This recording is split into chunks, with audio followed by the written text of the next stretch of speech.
Welcome to the Truth and Liberty Show, where trusted leaders bring biblical insights to important issues to help you stand for truth and effect godly change in our nation and in our world.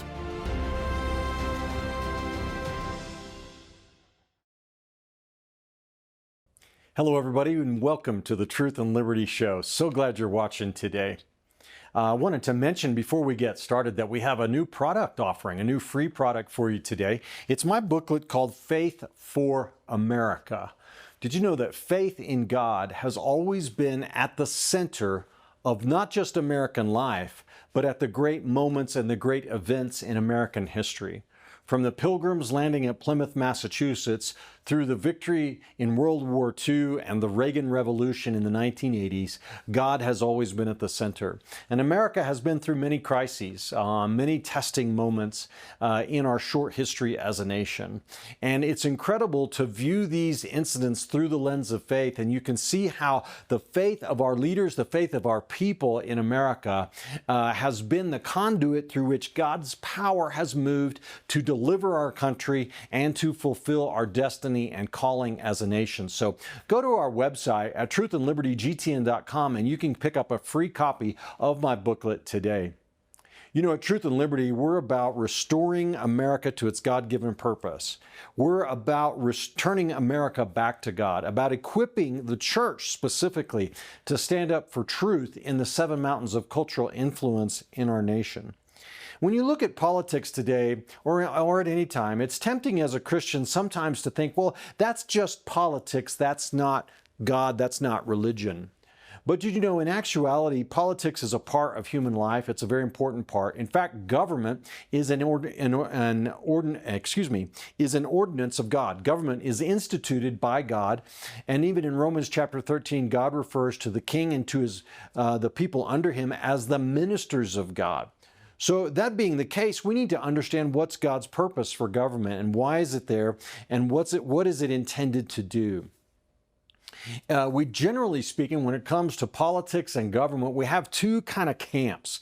You have the left and the right. Why they call them the left and why they call them the right goes back all the way to the French Revolution. We don't need to go into that today. But you've got liberals and progressives and Marxists on the left. And then you've got conservatives, Republicans on the right. Generally speaking, though, the mindset of the two different camps is very different.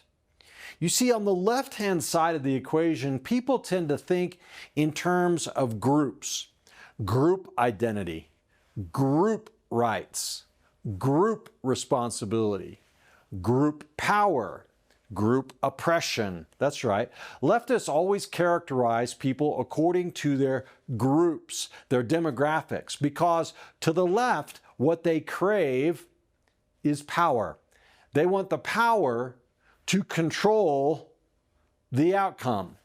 And to them, you have oppressors and the oppressed. Even Karl Marx taught about this, the bourgeois and the proletariat. It's time for the workers to unite and throw off the oppression of the capitalists, right? It's always pitting one group against another. In modern America, we have the poor against the rich, we have the black against the whites, now we've got the LGBT and sexual perverts against the normal people who operate according to, natural design. I hate to say it that way, but isn't it the truth? And, one of the ways that you can understand, or let me put it this way, God's ways work and Satan's ways don't. The left's ways, the progressive, ungodly philosophies that are driving so much in American politics today, these are rooted in ungodly, unbiblical philosophies. And the truth of the matter is that the policies that come out of the left don't work. Their approach to government does not produce prosperity, does not produce safety, does not produce the conditions for economic growth or human happiness or flourishing. And one of the places we can look for this is in law enforcement. We can see that progressive policies and laws tend to cause more crime, allow more crime and more human suffering than laws that are rooted in biblical values and in common sense. And Colorado, where we are here at Truth and Liberty, is a fantastic case in point. Colorado became fantastic just for teaching purposes. What I mean by that, and over the last 10 to 15 years, Colorado has undergone a transformation. It has gone from being a reliably red state. Colorado was Republican controlled for about 70 years until 2004, 2008. In about 2004 and 2008, the left began to take over the Colorado legislature and eventually took over the governor's mansion and all statewide offices. In 2018, there was a trifecta. Every house, both houses of the legislature and every statewide office were taken over by the Democrats. And the majority of the congressional delegation are now held by Democrats.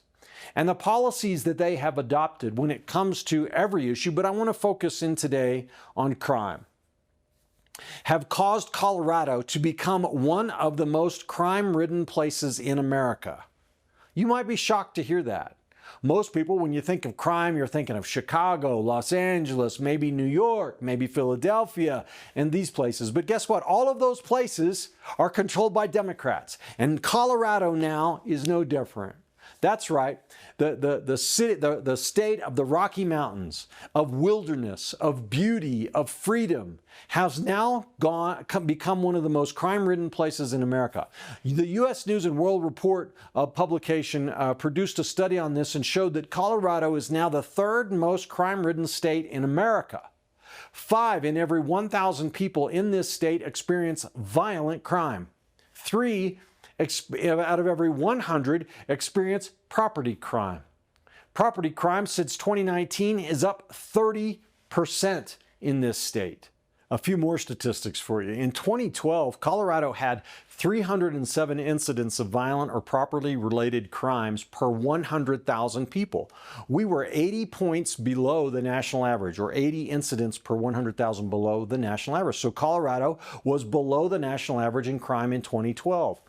Now in 2024, after years of Democrat control, we now have 492 criminal incidents per 100,000 people, which is 112 incidents above the national average. A 30% increase in property-related crime from 2018 to 2022.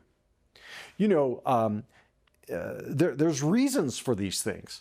One of it's the policies that have been enacted in this state, in Denver, by the state legislature and signed into law by our liberal progressive governor. This is the bottom line of the matter. Take, for example, illegal immigration. Now, Colorado is a sanctuary state. Now, the liberals are trying to back away from that and say, no, we're not sanctuary, but the truth of the matter is that they are. They have done everything they can to make Colorado as comfortable and welcoming a place for illegal aliens as possible. They've given illegal aliens driver's licenses. They've afforded them in-state tuition rates, even though they're not even American, much less lawful Colorado residents. They've provided every state benefit to them, including unemployment insurance, Medicaid, and many other benefits. Housing for illegal immigrants in Denver. They've passed laws prohibiting law enforcement in Colorado from detaining illegal immigrants and turning them over to ICE. They just passed a law in this last legislative session that said that Colorado law enforcement, you can't even share the identity of an illegal alien who has committed a crime and is now in your custody. You cannot, by law, share that with the federal immigration authorities, or you can be fined up to $50,000. Crazy stuff like that. And in addition to these things, Colorado has legalized marijuana. Everyone knows this. Colorado was one of the first states to do so. Well, how's that working out for us here in Colorado? Well, with marijuana comes other drugs. With marijuana comes criminal enterprises that make money off of marijuana and other drugs. These are called oftentimes gangs and cartels. And with gangs and cartels also come other forms of crime: property theft, car theft, sex trafficking, and other problems. Violent crime in addition. Colorado has also, with the liberals, have become aggressive when it comes to gun control, passing some of the most aggressive gun control laws in the country. Do these gun control laws make Coloradans safer, make us better able and equipped to defend ourselves against violent criminals? Or do they just empower the criminals? Because remember, violent criminals, they're not going to pay attention to permit laws, magazine limits, background checks. No, only the law-abiding citizens are going to do that. So you're incapacitating Coloradans from defending themselves and empowering the criminals to victimize people. Let's talk about immigration a little bit more. July 21st of 2024, as of that date, in the United States of America, there were nearly 650,000 criminal illegal aliens. Now, what I'm talking about, all illegal aliens are criminals because they violated our laws coming into this country illegally. But we're talking about illegals who have actually committed other crimes. 650,000 approximately were on ICE's non-detainer docket and were roaming this country free and clear, right? The communities throughout the United States. This included 15,000 people who had been convicted of murder, 20,000 who had been convicted of sex assault, 105,000 of just regular, ordinary, everyday assault, 126,000 traffic offenses, 16,820 weapons-related offenses, 3,372 kidnappers, and 3,971 people who were convicted of commercialized sexual offenses. The Joe Biden White House and administration, the Joe Biden DHS, their law enforcement had been directed to mass release illegal aliens whom they knew had criminal convictions into America with no repercussions, no restraining at all. And the liberals in Colorado and all over the country, declaring California, Colorado, all these other states to be sanctuary jurisdictions, they're more concerned about the rights, so-called, of illegal aliens than they are about law-abiding Americans. Did you know that 59%, and taxpayers, 59% of illegal aliens use one or more American welfare programs? We spend $150 billion, the United States does, every year on welfare-related programs for illegal aliens. Government benefits to illegals cost an average of $1,150 for every single taxpayer annually. That's an astounding amount of money. For every child of illegal immigrants, it costs American taxpayers $8,776. There are nearly 6 million children of illegals in the United States. And all the left can do is talk about, oh, you've got this guy who was a Delaware resident who's shipped off to El Salvador. Oh, you've got due process. Listen, I believe in freedom. I believe in due process. We need to make sure that people are here illegally before we deport them. Right? I'm not against that. But the huge, massive problem that the left has created because of its power politics, its identity politics, its anti-American agenda is in an emergency stage, and something has to be done about it. I've invited to be a guest on the show today a local law enforcement officer here in Colorado, Sheriff Darren Weekley, who's the county sheriff of a county called Douglas County here in Colorado. It's not the largest county, it's not the smallest county, but it is right in the middle between Colorado Springs and Denver. It has a pretty large city called Castle Rock, and he deals with a great deal of traffic up and down Interstate 25 and has a great perspective on what it takes to keep Coloradans and American citizens safe. And he's going to be talking today, we're going to be talking about the increased crime rate that's happened in Colorado, how it's not an accident, how it can be traced directly to the pro-illegal immigrant policies, the pro-drug policies, the anti-law enforcement policies, and the anti-gun policies and everything else that are the favorite subjects of the left and the liberals and the unbiblical policies that are behind all of these things. Sheriff Sheriff Weekley, he was already, he knew at a young age that he wanted to be a police officer. His journey into law enforcement began in 1988 when, at the age of 16 years old, he joined the Cherry Hills Police Department as an explorer. He eventually went through the ACC Police Academy and was hired as a reserve officer at Cherry Hills when he turned 21. By 1993, Weekley was hired as in the Douglas County Sheriff's Department and was assigned to an undercover narcotics operation. In his tenure in Douglas County Sheriff's Department, he's held just about every position that one could imagine, including a training officer, a canine handler, a SWAT operator, and a personal crimes detective. His work as a detective produced multiple major crime convictions, including homicide cases. His leadership skills shone, and he ascended through the ranks as a corporal, as a sergeant, as a lieutenant, and in 2010, captain. He led the professional standards division, so he knows what right and wrong is as a police officer, how to conduct himself, how officers ought to behave, and the standards they should abide by. And he won the Triple Crown Award from the Douglas County Sheriff's Office and from the National Sheriff's Association, a prestigious recognition that fewer than 100 in over 3,000 sheriff's offices nationwide have achieved. So it's my honor and privilege today to sit down with Sheriff Darren Weekley and discuss these issues. And I hope and believe that this discussion is going to be very enlightening for you today. We're going to take a short break now, share some important information, and I'll be right back with County Sheriff Darren Weekley. Are you passionate about standing for truth in the culture, but don't know how to get started? Well, Truth and Liberty, our mission is to educate, unify, and mobilize the body of Christ to stand for truth in the public square. And as part of our mission, we provide you with an amazing array of resources on our website.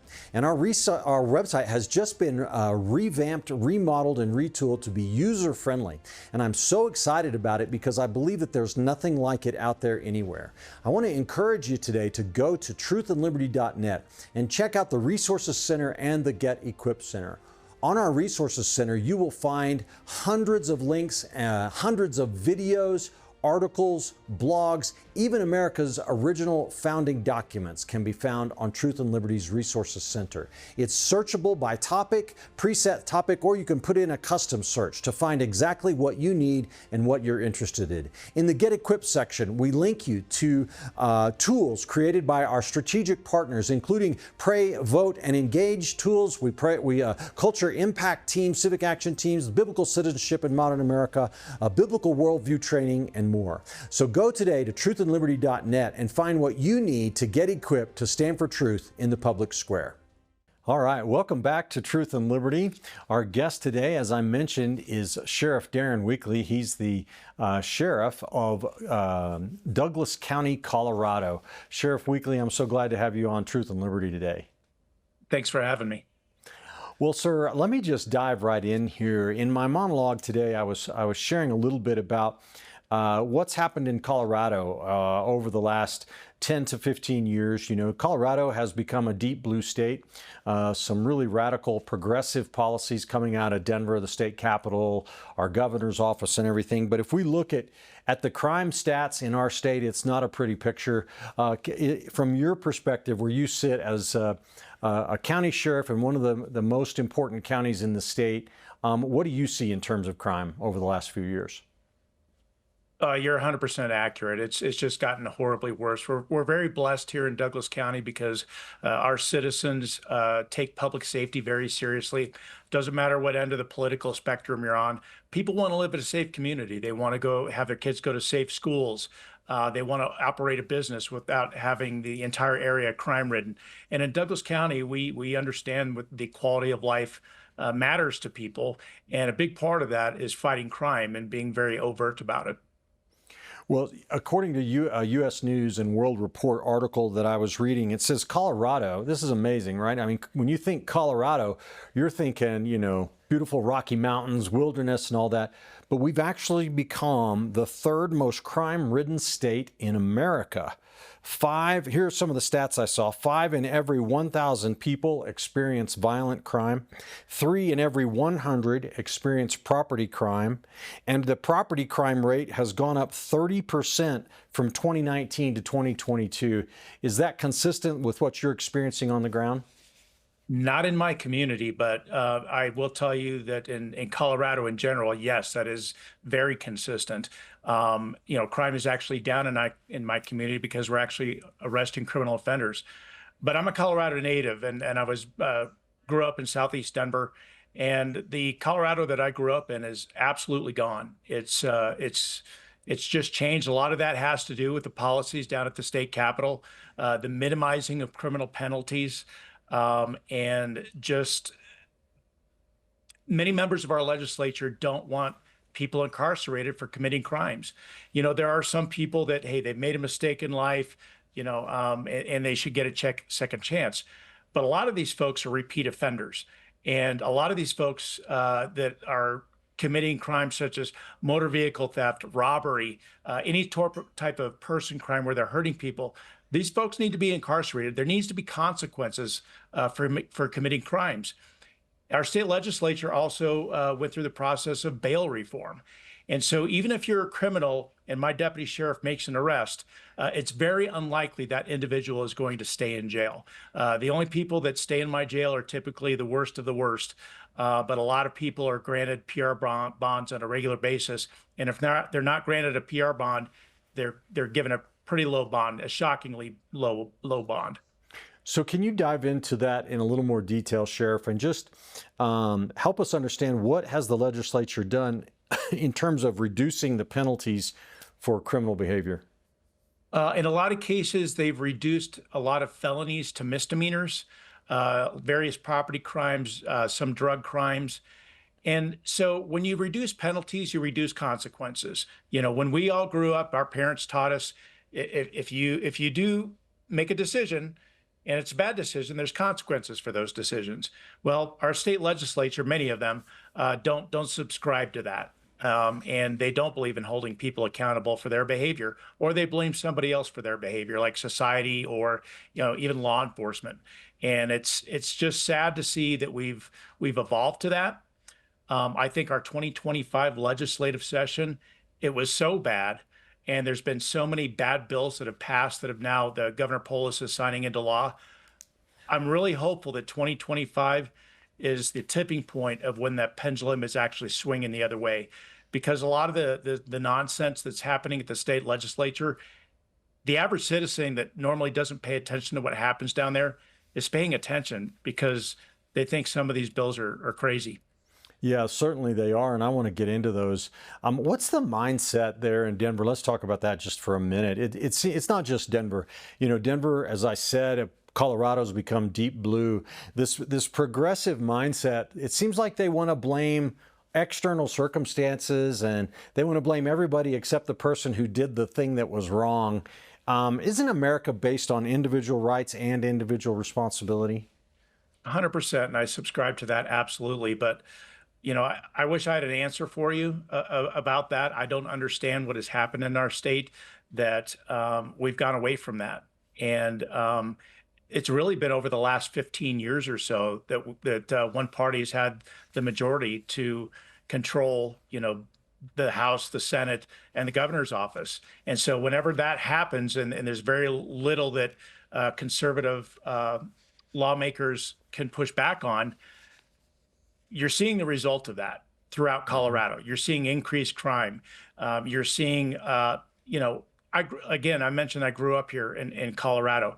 You used to rarely see anything about shootings or stabbings, or it's in the daily news now. We're getting used to that. We're getting numb to that. We should never be numb to that. And that's the product of bad policies at the state capitol. Well, let's give a few more statistics on this if we can.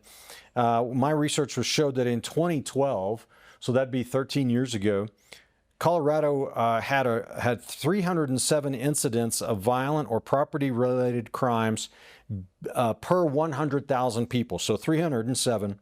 That was 80 incidents below the national average. Now, in 2024, after all these woke and progressive policies, we have 492 incidents per 100,000, which is 112 incidents above the national average. This isn't just an accident, is it? It is not. And it's a culmination of issues. It's a culmination of problems, not only issues at the state capitol, bad legislation, minimizing criminal penalties, and bail reform, letting hardened criminals back out on the street only to reoffend. It's also weak law enforcement leaders who are not willing to do what's needed to keep their community safe.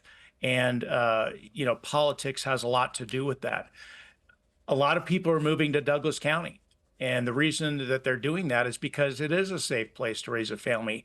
They're tired of what they're seeing in the Denver metro area, the city of Aurora, and they're moving to Douglas County because it is safe. And law enforcement needs to be very overt about their crime-fighting efforts and to take a stand. Each agency has their own policies and procedures that dictate when you can take somebody to jail, pursuit policies, you name it. And in Douglas County, we work very closely with our police department partners to fight crime and make examples of these individuals. Many criminals have been captured on my deputies' body cams saying, "I knew I shouldn't have come to Douglas County." And our response is, tell your friends, because we are very aggressive crime fighters. You may have seen a couple of weeks ago, the Denver City Council said that they were not going to renew their contract for flock safety license plate readers. What? Tell us what that is before you finish your answer, if you would. I'm not familiar with that. The flock safety license plate readers, they read license plates to tell if the plate's stolen, vehicle stolen, someone associated with that vehicle has an arrest warrant. They may be wanted. They may be somebody who has made suicidal threats, and they may, law enforcement may need to contact them. It's a major tool that law enforcement throughout the nation is using to catch criminal offenders. I've got them all over my county. My patrol cars are equipped with license plate readers. And there's people that are concerned about, privacy issues and things like that. Those license plate readers don't tell us who owns the vehicle. All it tells us is that plate or that vehicle is associated with X. And it's incumbent upon that deputy or police officer to drill down and figure out what the issue is. So if you were to drive by one of these license plate readers, it doesn't tell the license plate reader who you are, who's driving the vehicle, or who even the registered owner is. But this is a huge tool that law enforcement is utilizing across America to help keep their communities safe. It'll tell us if a sex offender goes near a school zone, things like that. If we have a homicide in my jurisdiction and we know the vehicle description, or better yet, if we know a plate, we can put that information into the system and it will tell us exactly where that vehicle goes. We've caught one murderer that way in my community by utilizing this technology. But here you have the city and county of Denver that does not want to use this technology because they're afraid it's going to be used to identify illegal immigrants in the city and county of Denver. It's absolutely absurd. Well, so Sheriff, you mentioned law enforcement leadership not being willing to do what needs to be done to fight crime. Help us understand what's going on. That's kind of vague. So can you be any more specific? The nice thing about being a sheriff is I answer to the people. I answer to the people that elected me. Doesn't matter what your party affiliation is, I answer to everyone.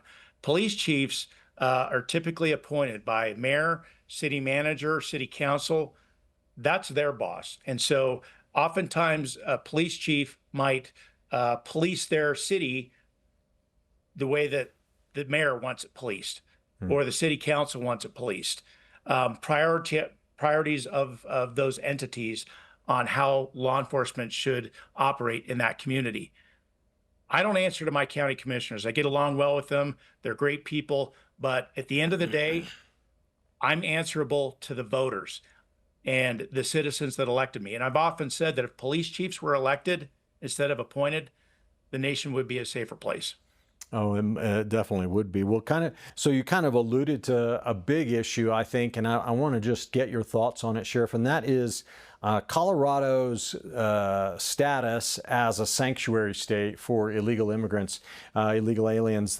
There are a number of laws, in fact, a whole series of laws passed in the last 10 years or so that have made Colorado as just about as inviting and comfortable a place as possible for illegal aliens.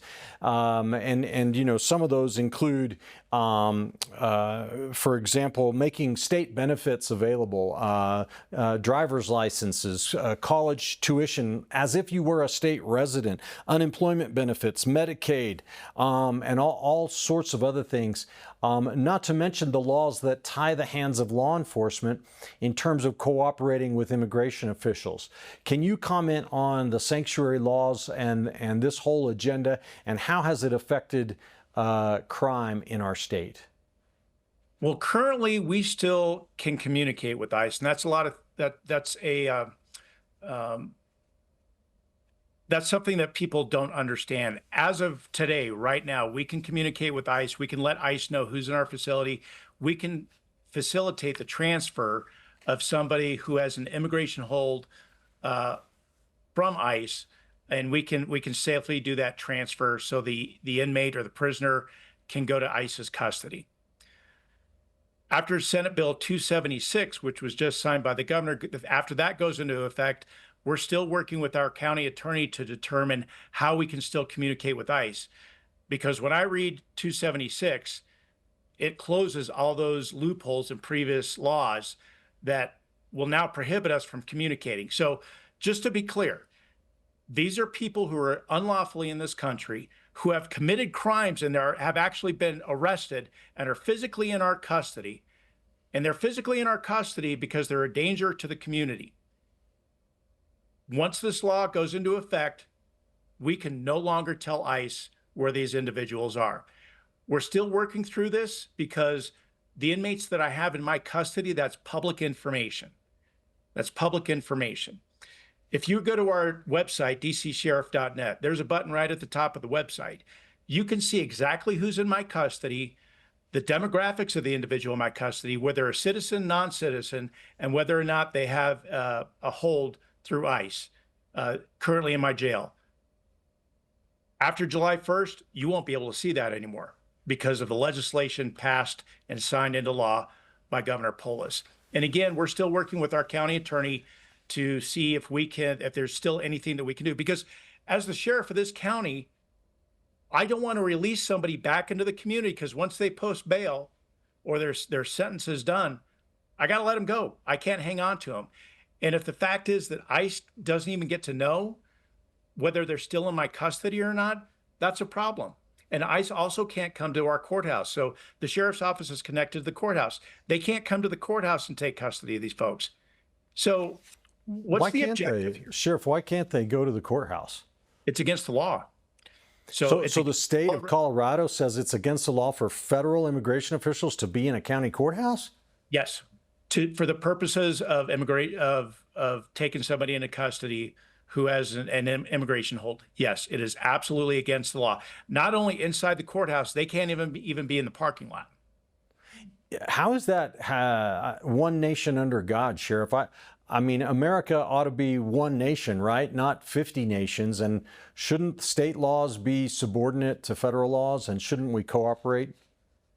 There's going to be some litigation. I believe that the Trump administration is going to be filing lawsuits in regards to all of this.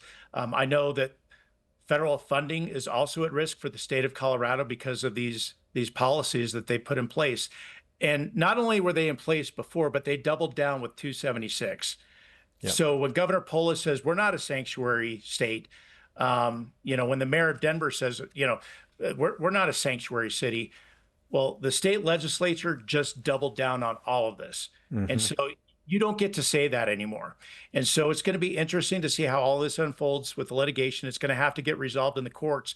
But in the meantime, I've got to follow Colorado law, because if I don't, it's a $50,000 fine. So, yeah, talk about that, because that was part of 276, right? That's correct.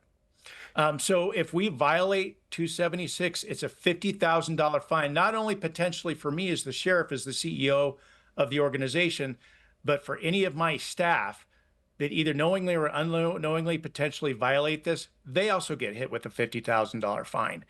And so the legislators that wrote this bill, they knew exactly what they were doing. They wanted to put some teeth behind it.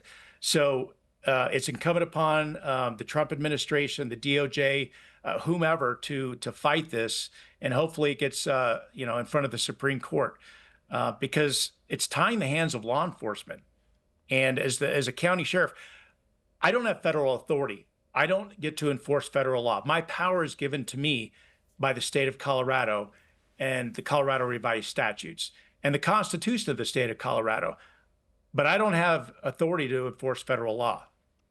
Well, but Sheriff, what the Colorado legislature and liberal governor are saying now is it's not even enforcing federal law. You can't inform another branch of government, your federal branch. You can't inform ICE officers or anybody else that you have someone here who's guilty of violating federal law, immigration law, so that they can come and detain, arrest, or process that person to get a dangerous criminal off the streets. That's the intent of 276, but we're going to try and work through that and figure out a way to do that. Because as I mentioned before, whoever is in my custody is public information. Mm-hmm. And so that's readily available online. ICE knows this. And so I believe they're checking our website daily to see who we have in custody. But to your point, there's no other state law that restricts my ability to communicate with federal law enforcement. I've got detectives that are assigned to FBI task forces, DEA, U.S. Marshals. And so this is just directed specifically at ICE and immigration status. So in other words, the liberals in Denver want you to be more loyal to illegal immigrants than they do to the United States government. Well, they're obviously not concerned about the citizens of Douglas County and the illegal immigrants that we have in my custody are being released back out onto the street. Sheriff, I know you're not involved in immigration work and stuff like that directly, but the liberal media seems to have painted this picture of ICE raids going into schools, going into churches, rounding up children and innocent people. To your knowledge, is that factual or not? It is absolutely false. And not only is it false, it's never happened as far as I'm aware. It's never happened in Colorado. I've met with ICE, and they have told me we have zero interest in going into churches and schools. And so I think it's just fear mongering by members of either the legislature or people that want to instill fear in people, that this image of an ICE agent that's got the tactical gear on, coming into an elementary school and grabbing a kid. It hasn't happened. It's not going to happen. They've told me they have no interest in that, nor did I think they would have interest in that. Right now, they're looking for low-hanging fruit. And what is that? That's people who are illegally in this country that are committing crimes against American citizens and American communities. That's what they're going after. Mm-hmm. Well, and right here in Colorado, we've had some stuff in the news on this. The apartment complex in Aurora that was taken over by the Venezuelan gang. And then just a few weeks ago, we had the raid at a nightclub in Colorado Springs where there were 100 and something illegal aliens taken into custody. There was prostitution and drug use going on at this sort of off-the-books nightclub. This is a real problem, isn't it? It is, and my agency did help out with that raid. There was a lot of, as you mentioned, there was a huge criminal nexus to that, which is why we were allowed to participate in that. So I sent our Bearcat down there, which is an armored SWAT vehicle. I sent our Rook, which is another type of armored vehicle that we use, and then I sent personnel to assist with that. And so, but there was, like you said, there was drug dealing, prostitution.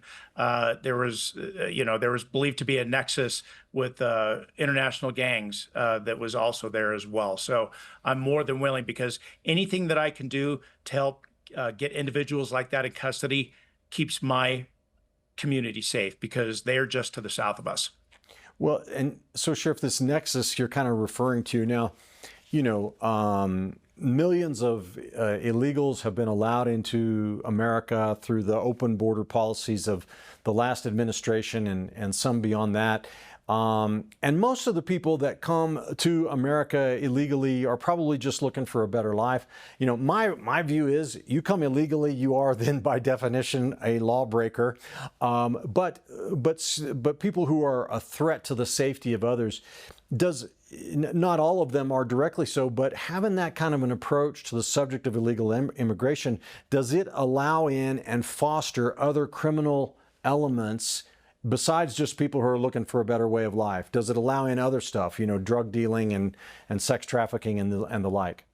It allows for all of that. So the Biden-Harris administration, when they opened our borders, they subjected American citizens to all kinds of dangers. You had human trafficking, you had drug trafficking, you had criminals that were released from prisons in Venezuela, making their way through our southern border. And honestly, I'm also concerned, and I spoke about this when I spoke at the Trump rally in Aurora, Colorado, back in October. We have no idea to this day if an international terrorist who wants to kill Americans are already inside this country right now because of the open border policies of the Biden-Harris administration. Thank God we have a DOJ right now that is trying to track these individuals down. And so I know the FBI, DEA, all these other federal law enforcement agencies, they've become immigration agents as well, based upon what the Trump administration is demanding and what the voters demanded in November, is to make this country safe again. Yeah, well, thank God we have, no pun intended, a new sheriff in town, at least in Washington. So that's awesome. But we just a couple weeks ago, I think there was the anniversary of the death of George Floyd, and you remember that whole incident, Sheriff, and there was massive demonstrations and just an entire national uproar over the incident and the things which followed. Across America, city councils, state legislatures in a lot of different places started adopting policies and passing laws along the lines of the defund police mantra. Even here in Colorado, there were some laws passed that were designed to, as the liberals would say, hold the police accountable. So do you remember any of those laws? And now that we're about 2 to 3 years past that point, maybe 4 or 5, clock's ticking on me here, how are those still a major burden for your staff and for police and others? And how are we faring under that? I got to be honest with you. The big one for Colorado was Senate Bill 217. We haven't had much of an issue with that. We're compliant with the law. Good agencies with good leadership, they don't have an issue with police accountability. And I don't either. Cops should absolutely be held accountable. The amount of authority that we have to do our jobs, that's built on trust. And you have to be able to trust your law enforcement.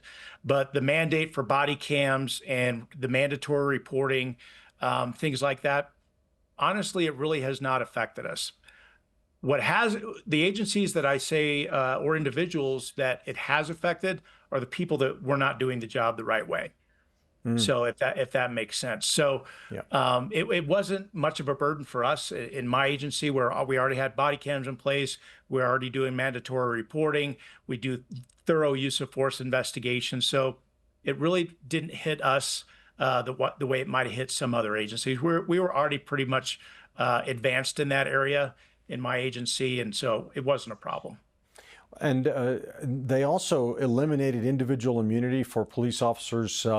And how has that worked out? Is that it seemed like there was some concern at the time that exposing law enforcement officers to civil lawsuits could just, be an incentive for them not to want to serve anymore. Has that had an impact on your ability to recruit good officers? I would say it's maybe changed a few things. There's nothing really tangible that I can tell you. We did have a lot of people statewide leave the profession because they were concerned about that. To my knowledge, I don't know of an agency or an individual with an agency that has had to actually pay out for that. Law enforcement was always liable. So if I had an employee that was outside the scope of their job, they were violating policy, they were violating state law, and they were just willfully violating somebody's rights or uh, physically assaulting and abusing them, there was always liability there. That's nothing new. They just decided to put it in the statute. We have not seen an impact with that with my particular agency. And again, I don't know of any individual law enforcement officer or any agency that has had to pay out. And the key is to making sure that your house is clean and you don't hire people like that. I do agree with the mandatory reporting for the Peace Officers of Standards Board for Colorado, that if you're a lying law enforcement officer, you're fired, and you should be. And now once you fire a bad cop for lying, they end up on, it's called the post board for making false statements. I 100% agree with that, because some of these cops were going from agency to agency, especially in times when it's hard to find people that want to be cops anymore. And so that's another thing that Senate Bill 217 cleaned up, which is, it's probably a good thing. Well, look, some of the other things that might be contributing to Colorado's crime problem, how do you feel about, now this is old news now, right? Colorado got a national reputation, Rocky Mountain High, all this, one of the first states to legalize marijuana. And how has that impacted public safety in our state? From my perspective, it has brought in a lot of people from out of the state that would normally be here. I know when the legalization first happened, a lot of people came to Colorado. I think they were going to cultivate their own marijuana, and they were going to be rich, and just from my perspective, that's when I saw Colorado really take a downturn. And when crime started increasing with the minimizing of penalties, there was just a much larger drug influence. We don't have a lot of problems per se. My deputies out on the street with people using marijuana and getting fights with my deputies and things like that. But we have seen an increase in just a different kind of element, if that makes sense, Sure. that we're encountering. We're just encountering that much more often. Well, I had another law enforcement officer here in Colorado tell me that it actually facilitates, I mean, it really gets down to money in a sense. And being able to make a lot of money off marijuana in Colorado invites cartel activity and even more dangerous drugs, which follow right along with that. Is that pretty true, do you think? 100%. 100%. So we are involved with a lot of various federal task forces, and we are aware of cartels operating within the state of Colorado. We've made it easy for them to operate in the state of Colorado. And, we're doing what we can to fight that element. But that's why I have detectives and those types of task forces. And so whenever you're soft on crime, you're soft on drugs, you're soft on penalties, bad things are going to happen to your community. Yeah, it's not rocket science, is it? In a sense. No, it's not. It's not. And then people are like, well, how did we get to this place? Well, just look at what we've done over the last 13 years to minimize accountability with these individuals. People make mistakes. I get that, right? People make mistakes. They may go to jail. They may go to prison. They pay their debt to society. But when there's no jail or there's no prison, they're just released back out to the street. There's really no consequences for your behavior. Well, and do you think the marijuana legalization of it in Colorado has contributed to the homeless population? I do. I think that's part of it. I think that's definitely part of it. And I think the enabling of our homeless population is also an issue. If you come into my county, you won't see homeless people on every corner. We have the Homeless Engagement Assistance Resource Team, which we pair a deputy sheriff with a homeless navigator. What's a homeless navigator? It's a civilian who is an expert in connecting these folks with services. We're all about that. But 90% of the people that we contact that are homeless, they don't want help. They just want to be left alone. Well, if they come into my county, they're going to be contacted by law enforcement. And so they don't want to be contacted by law enforcement. A lot of these folks, they have warrants for their arrest. They may have drugs on them. They may have mental health issues, whatever it is. Again, I want to emphasize, we can help them if they need help. But if they're committing crimes, we're going to enforce the law. There's a lot of entities that our homeless engagement assistance resource team works with to get these folks housing, to get them jobs, and to help them get on their feet, right? That's a good thing. And that's something that we absolutely want to be a part of. But as I mentioned before, a lot of these folks don't want help. They're drug addicts, they're alcoholics, and they want to continue the lifestyle that they have. If they're incarcerated or they're in a facility that doesn't allow that sort of thing, they can't use their drugs, they can't get drunk. And so a lot of them don't want that. So for communities like Denver who have enabled this behavior and are not enforcing any type of camping ban, you're gonna get what's happened in the city of Denver. You're gonna get large encampments that are across the street from our state capitol. You're gonna get communities that are overrun by this problem. Nobody wants their kids having to go to walk to the bus stop or walk to school and have to walk around a homeless encampment. And so again, that's why my community is different. We don't tolerate that. Zero tolerance. If somebody's trying to set up a tent, we're sending a deputy sheriff to stop it. And again, we're not trying to arrest our way out of this problem. We'll help folks that need to be helped. But if they don't want help and they're breaking the law, there's consequences for that. So educate me a little bit more, Sheriff. Are there ordinances, county ordinances, city ordinances in place against setting up a campsite on the side of the road? Both. And so the cities like Parker, Lone Tree, Castle Rock, they've got their own city ordinances, and we have a county ordinance as well that you can't set up a tent or an encampment, in a public right of way. And we enforce private property camping ban as well. So let's say we have a strip mall that's owned by a company that's out of state. We will contact that corporation and say, look, we don't tolerate this in this community, and we're asking you for a trespass letter to ensure that, your businesses that are paying to be in the strip mall or wherever, that they're not plagued with these individuals panhandling on private property. And so we've had a lot of success with that. And these businesses are compliant because they don't want it either. A couple years ago, we had an individual that was homeless in the town of Castle Rock, and the individual was behind a pizza establishment, and he was hanging out behind there. He ended up stabbing a young man to death behind that establishment. And so these businesses realize they don't want this element around there.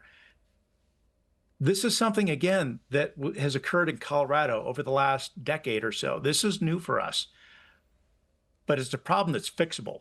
Stop enabling the behavior. Well, so maybe you can dive in a little bit more on the resources that you're able to bring to bear to help people who want help, because someone could take this mindset and say, "Oh, isn't that harsh? You're being cruel. You're just trying to run people off who are in need, disabled, drug addicts. We gotta let them, know that they are at home and safe in our community." But there's actually a balance here. And can you share a little bit more? What kind of resources is it that you can bring to those who want help? Well, first of all, to your point, I think the heartless thing to do would be to leave that individual on the side of the road and allow them to continue to dwell in their drug problem, alcohol problem, mental health problem, or whatever. But what we do is take that approach. We carefully select the deputies that are involved because we want deputies that that can build a rapport with these homeless folks, that the homeless individuals don't feel threatened by the deputy sheriff standing there. And then we pair them with that homeless navigator who's a civilian that is an expert at connecting them to various nonprofits around Colorado that are willing to help these folks get on their feet. It might be housing, it might be money, it might be getting them a job. But with all of these nonprofits, there's one condition: you can't use while you're in their programs. And if you have to be looking for a job. And so again, we want to help them. It's easy to help people that want to be helped. There's plenty of resources out there. There's a lot of people with big hearts that have started these nonprofits, and it's easy to connect these folks, connecting them with churches that want to help them. And a lot of churches in our area, they want to help these folks. They want to provide food. They want to provide housing or what have you. But a lot of these folks, they just simply don't want the help. Right. And In my community, if they know they're going to get contacted by law enforcement, they typically don't come into our community. Sheriff, a couple more subjects I want to cover with you in the couple minutes we have left here.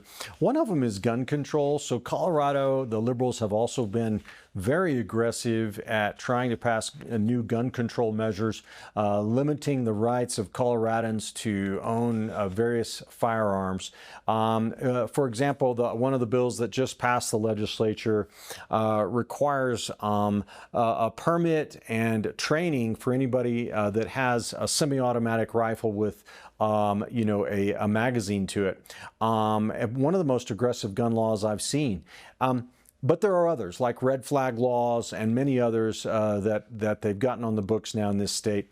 Do you think these laws are making it safer in Colorado for the average citizen, or are they infringing on the ability of Coloradans to defend themselves and enjoy firearm-related sports? I think it's an absolute infringement. Senate Bill 3, which you just referred to, essentially you have to buy back your gun rights. And, I'm all in favor, if you're mentally ill and you want to kill people, that's a no-brainer. You shouldn't have a firearm.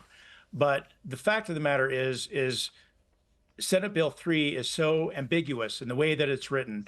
And we're still trying to assess how many staff we have to hire because the state legislature, they have no idea. The way the law is written, it talks about gases that cycle the action on the firearm. So the way that Senate Bill 3 is written, if the gas is expelled from the expended round causes the action to slide and for another round to be loaded in, that's the threshold for people to have to get the special permit before they can buy it. Well, when you talk to a legislator, like, oh, that doesn't account regular semi-automatic weapons. Well, how doesn't it? Because that's exactly how a semi-automatic weapon works. Right. So it's going to be interesting to see how this works. I've heard of even gun stores in the Douglas County area. They're done, and they're planning on moving their business elsewhere. So it remains to be seen how this is going to look and the effect that it's going to have on sheriff's offices all over the state of Colorado. And I know for a fact, because I'm on the County Sheriffs of Colorado Legislative Committee, if the county sheriffs of Colorado would have taken a neutral stance on this, they would have taken the sheriffs out of the bill. Because I was on the phone call in the Zoom meeting where that was discussed. And I told them at the Zoom meeting, there's absolutely nothing that you're going to say or do to get me to go to a neutral stance on this. So let's vote. And a bunch of other sheriffs joined me as well. So we took an opposed position on this bill. And guess what? The sheriffs remained in that bill. So our citizens of our counties are going to have to pay, because I'm going to have to add staff to vet and get these permits out to these individuals that are buying these firearms. And again, to my point, I don't know how many we're going to have to divvy out, because if it's every single semi-automatic firearm for any of my citizens that wants to buy a gun, that's a lot. Real quick, Sheriff, are these laws going to make us safer as a state, or not, do you think? Well, I can tell you this. The thug that wants to hurt people and rob people, they're not getting a permit. They don't care. They're laughing at these gun laws. Yeah. The only thing that this affects is law-abiding citizens. Because could be people that break the law, they're going to continue to break the law. So my answer to you is no. It's going to have absolutely zero effect. And those people they're hell-bent on hurting themselves or hurting other people, they're not going to go get a permit either. They're going to go get a gun off the black market. Yeah, and I think the data proves this point. It's time for some common sense in Denver. Sheriff Darren Weekley, thank you so much for joining us on Truth and Liberty today, sir. It's been just really informative and a pleasure to have you on the show. Thanks for having me. All right, folks, so don't forget our free product offer today. It's my booklet called Faith for America, which traces the history of America and some pivotal moments and how faith has always carried us through as a people. The times we're going through now, they're not even as bad as some of the stuff we've been through before. And God is faithful, and He's gonna prosper our nation. Get a copy of that today at no charge by going to our website at truthandlibertygtn.com. Share your email with us, and we'll get that right out to you. And again, remember, Truth and Liberty on GTN airs live every Wednesday and Friday at 6 p.m. And you can catch it live or the archive shows on our website at truthandliberty.net. God bless you all, and thanks for watching.